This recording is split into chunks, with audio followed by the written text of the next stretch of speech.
Hello everyone, welcome back to my YouTube channel M2 के साई। I am Mansi Verma और आज के इस वीडियो में हमारा जो चैप्टर है, जो हमने रीड किया है, चैप्टर हम ऑलरेडी रीड कर चुके हैं, द लॉटरी टिकट। इसके हम क्वेश्चन आंसर्स करेंगे इस वीडियो में। और क्वेश्चन आंसर को अच्छे से समझने के लिए आपको चैप्टर को रीड करना बहुत ज़रूरी है, इसलिए पहले इस चैप्टर को रीड करें तो उसके बाद आप क्वेश्चन आंसर ईजिली कर पाएंगे। The second thing is this, जब आप चैप्टर रीड कर लेंगे तो कैसे भी टाइप का क्वेश्चन आपको मिल जाए, आप उसका आंसर जो है वो खुद से फ्रेम कर पाएंगे। लेकिन अगर आप सिर्फ ये क्वेश्चन करेंगे तो जो क्वेश्चन आप समझेंगे वो तो आप लिख पाएंगे, लेकिन अगर क्वेश्चन की लैंग्वेज चेंज करके आपको दे दिया गया तो उसका आंसर लिखने में आपको प्रॉब्लम होगी। आप दो क्वेश्चन, डिफरेंट क्वेश्चंस के आंसर को कनेक्ट करके नहीं लिख पाएंगे। तो चलिए हम हमारे क्वेश्चन देखते हैं। पहला क्वेश्चन क्या है? Why did Ivan Dimitrich agree to look at the lists of the winning numbers in the lottery? सिर्फ एक सेंटेंस में इसका आंसर करना है क्वेश्चन का, कि जो इवान दिमित्रिच था वो क्यों एग्री कर जाता है, सहमत हो जाता है, जो लिस्ट होती है विनिंग नंबर्स की, लॉटरी के नंबर्स की, वो देखने के लिए क्यों एग्री कर जाता है कि भाई ठीक है। उसको तो एक्चुअली आपने चैप्टर पढ़ा होगा तो आपने देखा होगा, जो इवान दिमित्रिच था उसे तो लॉटरी में बिल्कुल इंटरेस्ट नहीं था और उसने एक रूल बना रखा था कि वो तो लॉटरी के नंबर बिल्कुल नहीं देखेगा। लेकिन आज ऐसा क्या था जो वो मतलब इस लॉटरी का नंबर बताने के लिए एग्री कर गया था। तो चलिए इसका आंसर देखते हैं। Ivan Dmitritch agree to look, मैंने इन आंसर्स को बहुत इजी लैंग्वेज में लिखा है और बहुत सारे आंसर्स तो आपके चैप्टर में से ही है। Ivan Dmitritch agree to look at the list of winning numbers in the lottery because he, यहाँ तक तो आपका क्वेश्चन में से ही आया है। देखिए उसके आगे हमने खुद से लिखा है, because he had nothing else to do and the newspaper was before his eyes. As भी लगा सकते हो या बिकॉज। एज का मतलब भी क्योंकि होता है और बिकॉज का मतलब भी क्योंकि। आज उसके पास करने के लिए कोई काम नहीं था और अखबार जो था वो उसकी आंखों के सामने ही पड़ा था। पेज नंबर 88 पर इसका आंसर है, चैप्टर में से ही लिखा गया है। ये देखिए, चैप्टर में से देखना इसलिए ज़रूरी है ताकि आपको पता रहे कि चैप्टर को रीड करना कितना ज़रूरी है। देखिए, Ivan Dmitritch had no faith in lottery luck. Ivan Dmitritch का लॉटरी के लक में कोई इंटरेस्ट नहीं था एंड वुड नॉट, और वो उसका नियम था कि वो कभी भी देखता नहीं था। बट नाउ, लेकिन अब, as he had nothing as to do, लेकिन अब उसके पास करने के लिए कुछ नहीं था। And as the newspaper was before his eyes, और क्योंकि न्यूज़पेपर भी उसकी आंखों के सामने था इसलिए क्या करता है वो हाँ कर देता है। एक लाइन में ही आंसर लिखना है। सेकंड थिंग, आपको रेड पेन का यूज़ नहीं करना है, मैंने आपको समझाने के लिए यूज़ किया है। रेड पेन एक टीचर का कलर होता है, रेड और ग्रीन का आपको एग्जाम में यूज़ नहीं करना है, आप सिर्फ ब्लू और ब्लैक करो। अगर आपको कहीं किसी आंसर को हाईलाइट करना है तो आप क्या कर सकते हो, ऐसे पेंसिल से आप उसे हाईलाइट कर सकते हो। सेकंड क्वेश्चन देखते हैं। आपका सेकंड क्वेश्चन है, why did Ivan Dmitritch and his wife not look at the number of the winning ticket immediately.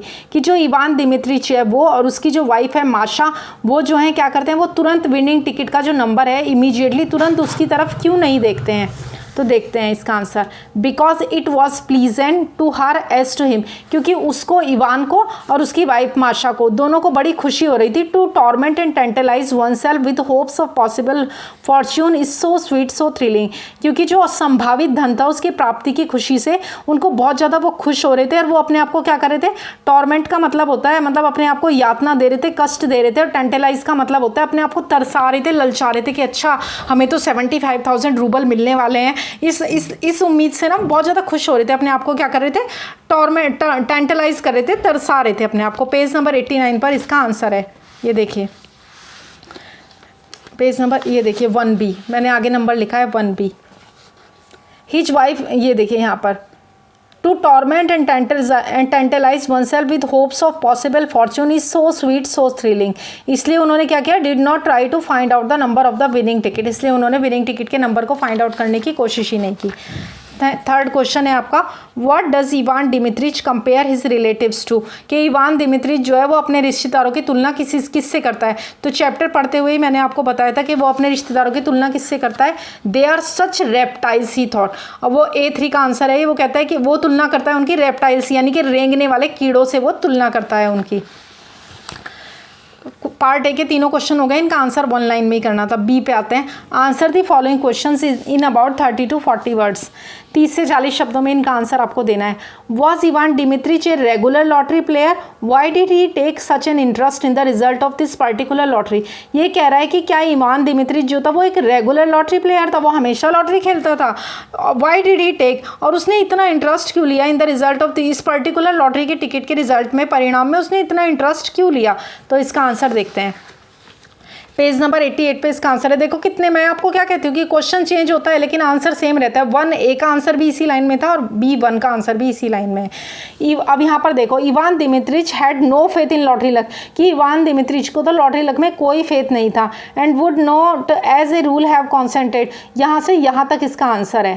पहली लाइन से लेके इवान से लेके कॉलम ऑफ नंबर्स तक इसका आंसर है। अब मैं इसको आपको जो लिखा है वो भी दिखा देती हूँ। देखिए,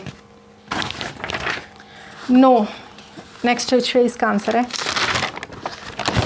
आप चैप्टर में से खुद ही लिख सकते हो, फिर भी आपको दिखा, नो, लॉटरी, वहाँ से बताया ना आपको कि नहीं, उसको कोई इंटरेस्ट नहीं था।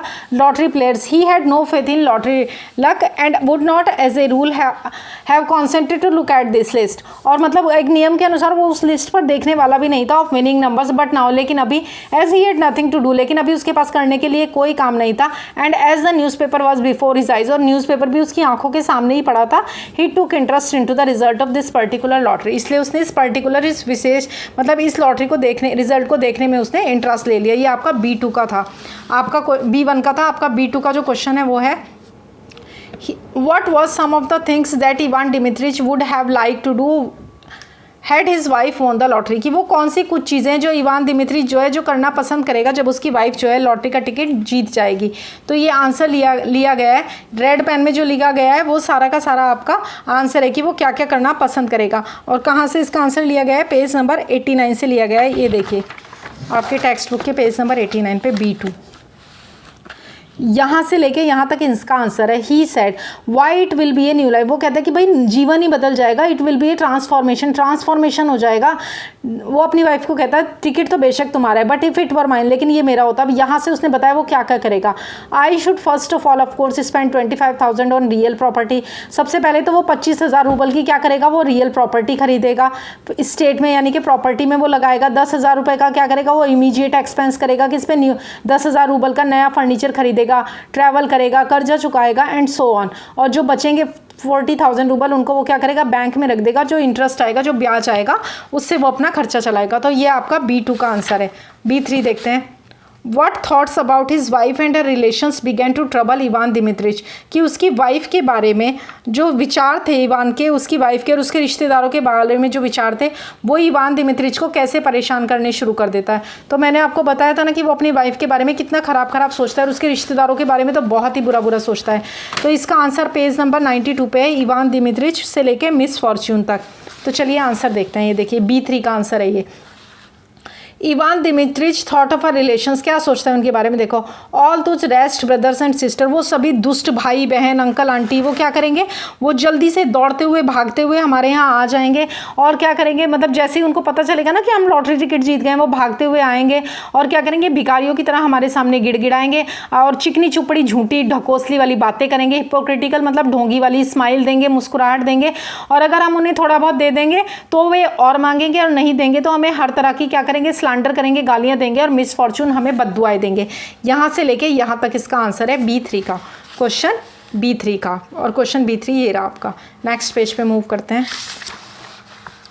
Why did Ivan Dimitrich read out the final number triumphantly? How did the evening end for the couple? ये कहता है कि जो इवान दिमित्रिच है वो फाइनल नंबर को जीत के साथ क्यों पढ़ता है और वो शाम उन दोनों कपल के लिए कैसी थी। भाई देखो, इवान दिमित्रिच उसे जीत के उसके साथ क्यों पढ़ता है, क्योंकि उन दोनों ने एक दूसरे के बारे में जो था नेगेटिव सोचा था। अब इवान दिमित्रिच को क्या लगता है कि भाई ये तो मेरे बारे में बुरा सोच रही है, उसे भी लगता है। तो वो उसका जो नंबर बताता है ना अपनी वाइफ को, वो बहुत उसे लगता है अच्छा हुआ ये जीतनी, इसलिए वो एक विजय महसूस करता है। तो चलिए हम हमारे 4th क्वेश्चन का आंसर देखते हैं। पेज नंबर 92 पे, Ivan Dmitritch read out the final number triumphantly as he understood her look, क्योंकि वो अपनी बीवी का जो लुक था वो ताड़ गया था कि उसके अंदर भी घृणा भरी हुई है। And hated began stirring again his breast and in order to annoy his wife, और वापस जो इवान था उसके मन में भी बहुत ज़्यादा घृणा और नफरत भर गई थी और अपने वाइफ को परेशान करने के लिए उसने उसकी तरफ देखते हुए तेज़ी से उस नंबर को पढ़ा 4th नंबर पेज पर। और ये उसकी एक जीत थी, ट्रम्फेंटली मतलब वो जीत महसूस कर रहा था कि अच्छा हुआ ये जो थी ये जीती नहीं। अब हमारा क्वेश्चन 5 देखते हैं। Contrast the last 2 paragraphs with the first paragraph of the story. जब मैंने आपको चैप्टर पढ़ाया था तो आपको बोला था कि आपके पास एक क्वेश्चन आएगा जिसमें आपको लास्ट पैराग्राफ को पहले 2 पैराग्राफ से कंपेयर करने के लिए बोला जाएगा। तो देखो जो पहले 2 पैराग्राफ्स में उनमें आपने देखा होगा कि वे दोनों एक हैप्पी कपल हैं, कितने प्यार से रहते हैं वे दोनों, लेकिन जैसे जैसे एंड होता जाता है तो क्या होता है, उनका रिलेशन जो है वो ख़राब होता जाता है। लास्ट के 2 पैराग्राफ में दिखाया गया है कि कैसा उनका जो था, इन दोनों पैराग्राफ में लास्ट के दिखाया गया है कि कैसे जब वो जीत नहीं पाते तो उनका दिन ख़राब हो जाता है, उनको अपना खाना अच्छा नहीं लगता, वो उनके पेट में वैसे ही पड़ा होता है, और वो जो थे मतलब उनको कैसे बिल्कुल भी अच्छा नहीं लगता, उनके पेट भारी भारी रहते हैं, और जो शाम जो थी वो उनके लिए वो बहुत ज़्यादा वो कैसी हो जाती है, बहुत ज़्यादा बोरिंग हो जाती है, वो शाम लंबी और उदास हो जाती है उनके लिए। उन्हें अपना कमरा छोटा और अंधकारपूर्ण दिखाई देने लगता है, और जो इवान है उसका मूड जो है वो बहुत ख़राब हो जाता है। लेकिन शुरू में सब कुछ अच्छा होता है जब उनको एक होप होती है कि अच्छा वो लोग तो क्या करने वाले हैं, वो लोग तो लॉटरी जीतने वाले हैं। ये देखिए, ये इसका आंसर है क्वेश्चन 5 का, आप स्क्रीनशॉट ले सकते हैं लिखने के लिए। और एक एक्स्ट्रा क्वेश्चन है वो भी मैं आपको दिखाती हूँ।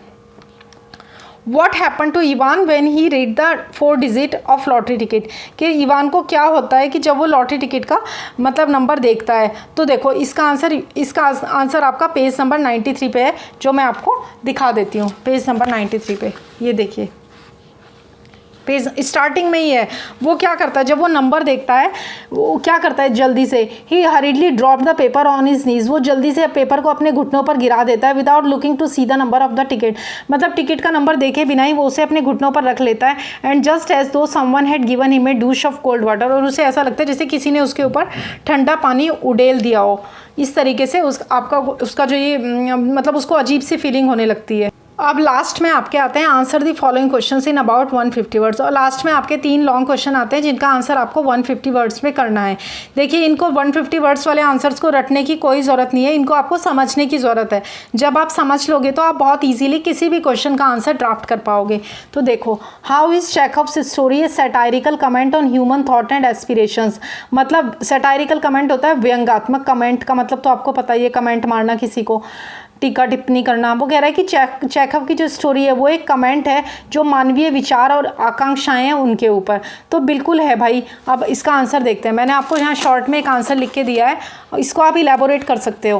देखो, इन इज स्टोरी, अपनी स्टोरी में दी लॉटरी टिकट में एंटोन चेखव जो है वो सैटराइज करता है people's inability to maintain this their contentment और to generate their own happiness. वो कह रहा है कि कंटेंटमेंट का मतलब होता है संतोष। वो कह रहा है कि लोग जो है, ये कर्सिव में लिखा गया, आप इसे इजी नॉर्मल लैंग्वेज में भी लिख सकते हो। मैंने सिर्फ आपको एक आइडिया दिया है, इसमें 150 वर्ड्स का नहीं है ये, कि लोग जो है वो संतुष्ट नहीं होते हैं और वो जो अपनी जनरेट नहीं कर पाते देयर ओन हैप्पीनेस, वो अपनी खुद की खुशी पैदा नहीं कर पाते। मतलब 75,000 रूबल उन्हें मिलने वाले थे, फिर भी वो क्या थे, वो संतुष्टि नहीं थे, खुश नहीं थे, दोनों नफरत से भर गए एक दूसरे के प्रति। Chekhov satirises how quickly the desire for wealth and possessions can change a person's outlook. और चेखव जो है क्या सैटायर करता है, क्या व्यंग मारता है कि जो धन और संपत्ति है वो कैसे चेंज कर सकता है एक व्यक्ति के आउटलुक को। मतलब तुरंत धन और संपत्ति ने कैसे उन दोनों के आउटलुक को, विचारों को एक दूसरे के प्रति बदल दिया। The narrator really focused on the thought of Ivan डिमिट्रिच। और जो नैरेटर है उसने रियली किसके थॉट्स पे फोकस किया, इवान डिमिट्रिच के। अब आप इसको 150 वर्ड्स में कैसे लिख सकते हो। आपको पूरा चैप्टर जब आप रीड करोगे तो आपको पता चल जाएगा कि इवान डिमिट्रिच ने क्या क्या सोचा है। उसने अपनी वाइफ को बूढ़ा सोचा है, अधेड़ उम्र की सोचा है, उसे सिंपल सोचा है, उसे उसके रिश्तेदारों को उसने कितना बुरा बुरा भिखारियों जैसा, गिड़गिड़ाने वाला, हिपोक्रिटिकल, क्या क्या सोचा है। मतलब एग्जाम्पल्स के साथ बोला है ना, तो आप एग्जाम्पल डाल सकते हो इसमें से लेके कि Ivan डिमिट्रिच thought of her relations, क्या क्या सोचा। ये तो बीवी के रिलेशंस के बारे में। फिर उसने अपने रिश्तेदारों को भी रेंगने वाला कीड़ा बताया, देखो they are reptiles he thought, वो ऐसे ऐसे सोचता है। तो ये सब एग्जाम्पल आप दे सकते हो कि धन नहीं आया, सिर्फ धन के आने की उम्मीद ने भी, आशा ने, होप ने भी इवान डिमिट्रिच को कितना चेंज कर दिया, और उसकी वाइफ को भी। मतलब दोनों एक दूसरे के साथ क्या करने लगे, हेटरेट करने लगे, घृणा करने लगे दोनों एक दूसरे से। तो आपका आंसर 150 वर्ड्स में इजीली हो जाएगा। चैप्टर जरूर सुनना। दूसरा क्वेश्चन है, there is a fine interplay of love and hate in the relationship between Ivan and Masha that is exploited by Chekhov in the telling of the story. कि मतलब Ivan, मतलब मतलब उन दोनों के, इवान और माशा का जो प्रेम है, जो रिश्ता है उन दोनों का, कैसे उसमें एक फाइन इंटरप्ले है लव एंड हेट का, मतलब कैसे प्यार और हेट, मतलब पहले तो इंटरप्ले, मतलब पहले तो प्यार है और फिर नफरत दिखाई है दोनों के रिश्ते में। इसे बहुत अच्छे से चेकअप ने एक्सप्लॉइट किया इस स्टोरी में। आप एग्जाम्पल के साथ बताओ, तो चैप्टर रीड करते ही आपको पता चल जाएगा। शुरू के पैराग्राफ्स में दिखाया है कि वो दोनों एक दूसरे से कितना प्यार करते हैं, एक दूसरे के लिए काम कर रहे हैं। वो टेबल साफ कर रही है और इवान भी उसके लिए न्यूज़पेपर में कंसर्न है, उसे नंबर बताता है। लेकिन लास्ट में वो दोनों क्या क्या बुरा बुरा सोचते हैं एक दूसरे के बारे में, जब उसकी वाइफ कहती है इवान से कि मुझे भी विदेश जाना है। तो इस तरीके से एग्जाम्पल्स डाल के आप इसे 150 वर्ड्स में लिख सकते हो। मैंने इसकी स्टार्टिंग बिगिनिंग कैसे करनी है वो आपको दिखा देती हूँ।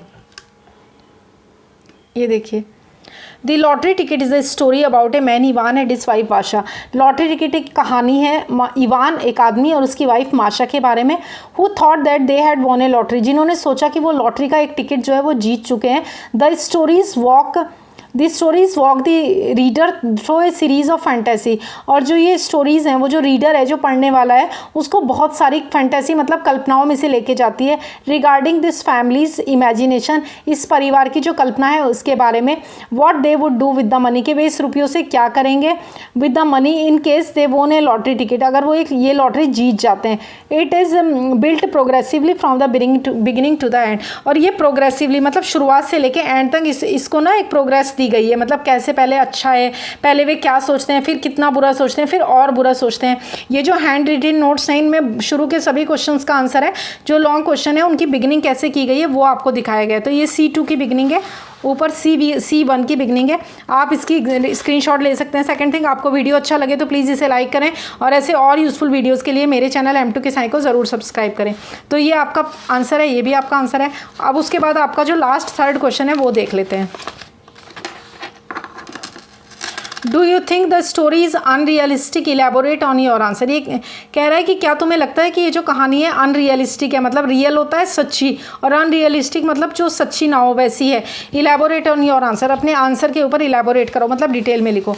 तो देखो, नहीं, मैंने इसका आंसर लिखा है no I don't think so, मुझे ऐसा नहीं लगता। दिस स्टोरी इज़, यहाँ पे देखो, रियलिस्टिक, ये स्टोरी एक रियलिस्टिक है, वास्तविक है। Greed, ambition, control and selfishness shown in this story. इसमें क्या क्या, इसमें लालच दिखाया गया है। एम्बिशन मतलब आकांक्षा, महत्वाकांक्षाएं दिखाई गई हैं।